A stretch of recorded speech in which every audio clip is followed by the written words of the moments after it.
I would like to share with you a very interesting topic from Chandogya Upanishad. What is needed for self-realization? To answer this question, one must know what is self-realization. Self-realization is understanding our true self, to identify with our true nature. Now, in our present life, we identify with many other things. We identify with our physical body and say that I have some disease, or I do not have some disease, or I am tall, or I am short, or I am fat, or I am lean, and we worry over it. Or we may be proud of it. So this is identifying with the physical body, that is the gross body. Sometimes we identify with our prana and we say that I feel thirsty, I am hungry. And sometimes we identify with the different states of our mind. Like I feel very happy, I am sad, I am in a confused state of mind. So just like that, we identify with our different mental states and emotion. And many of the people, and most of the time, they identify with their intellect. And they say, I know something, or I do not know something. They are proud, maybe proud of their qualification, or they may disregard themselves because they are not qualified or they are not educated. All these are identifying with the intellect. All these are absolutely needed for the worldly life.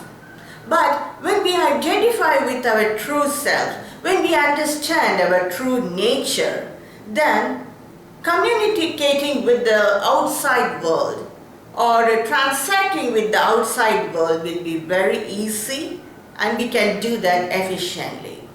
For that, we must understand our true nature. Our knowledge is now hidden by ignorance. What is lost by ignorance can be only got back by knowledge. At present, our true identity is hidden by ignorance. What is lost by ignorance can be only got back by knowledge. Suppose I have an object in my hand and I drop it in darkness. So when it is dark, I cannot search for it. So I need the light to search it. Only then I will get it back. Just like that, what is lost by ignorance can be only got back by knowledge. So for self-realization, we need knowledge. And the Vedas have two ways. That is, one is Karma Kanda and other is the Jnana Kanda. So one must do inquiry or analysis or vichara to select which one is right. So to attain knowledge, we need inquiry, vichara, analysis. When there are more than one fact, then we have to do vichara, analysis, inquiry to select one fact. So just like that, there are two ways, Karma Kanda and Jnana Kanda. We have to do analysis, vichara, to select which one will give direct knowledge. This does not mean that Karma Kanda is unwanted or the other ways are unwanted. All the other ways described by the Vedas, that is whether it is japa, mantra, or yoga, karma yoga, many sacrifices and many rituals, all these are absolutely needed to purify the mind. Knowledge is attained by the intellect, that is the buddhi.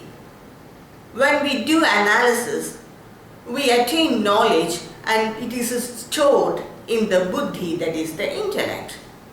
It must be implemented in the mind. Only then our attitude towards life will change. Only a pure mind can implement the knowledge in the intellect. So to purify the mind, we need to do mantra japa, rituals, bhakti yoga, karma yoga. All these are absolutely needed to purify the mind. So this cannot, karma kanda or all these rituals and sacrifices, all these cannot give direct self-knowledge. It can give indirect, it can help us to attain knowledge. Only inquiry, analysis of the Jnana Kanda, that is the Upanishads and the allied scriptures, only that will give direct knowledge. So we need to attain knowledge, we need vichara, that is inquiry or analysis. To do vichara, what is needed? We need to have faith in the scriptures as well as in the Guru.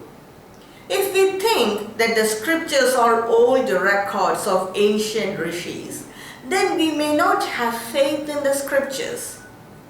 Even if we have faith in the scriptures, if we read it alone, we may not, sometimes we may not understand the profound meaning of the sentences, just like Satyam Jnanam Ananta Brahma. We may know the overall meaning of this sentence. Many words are joined to make a sentence, and each word in the scriptures, they have deep meaning.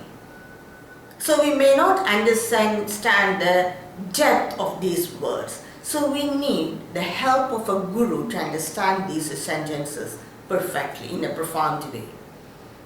If we think that the guru is not qualified, or if we think that the guru is not apt for the scriptures, then we may not move forward.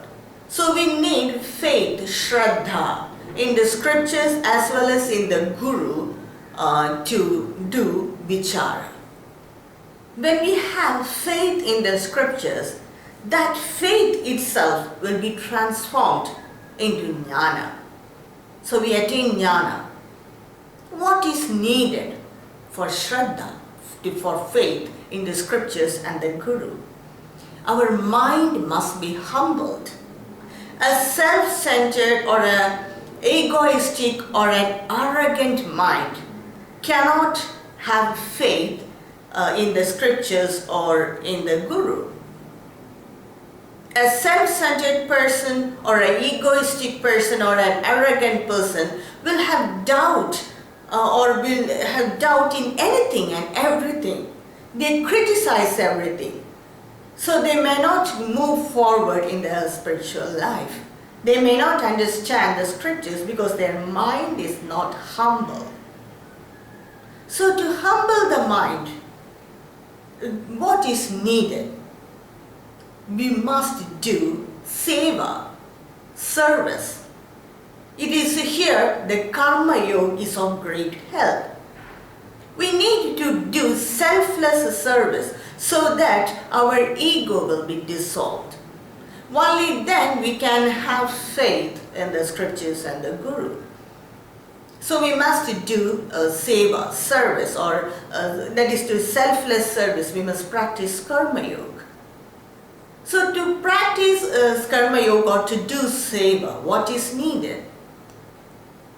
To do seva, we must have the control of the mind and the control of the senses. That is where sama and dhamma is of great use.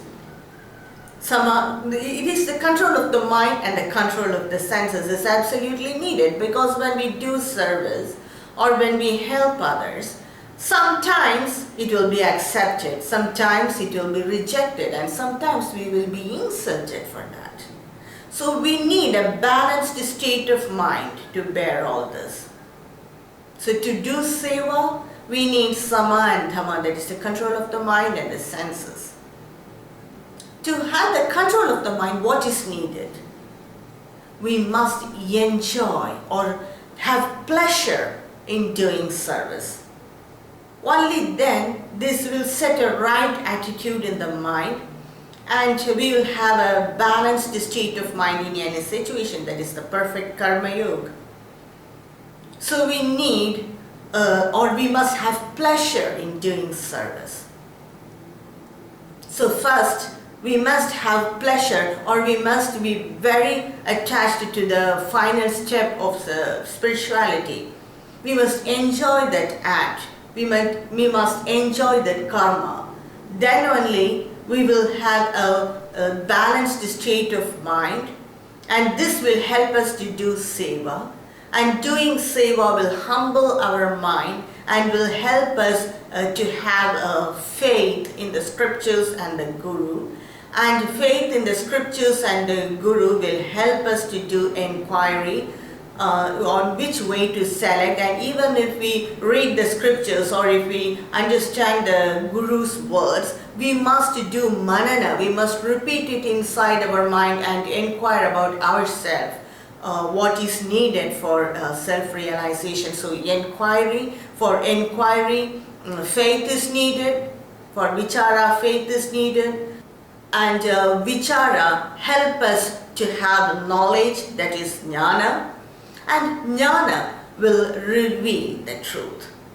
So these are the steps from ignorance to self-realization.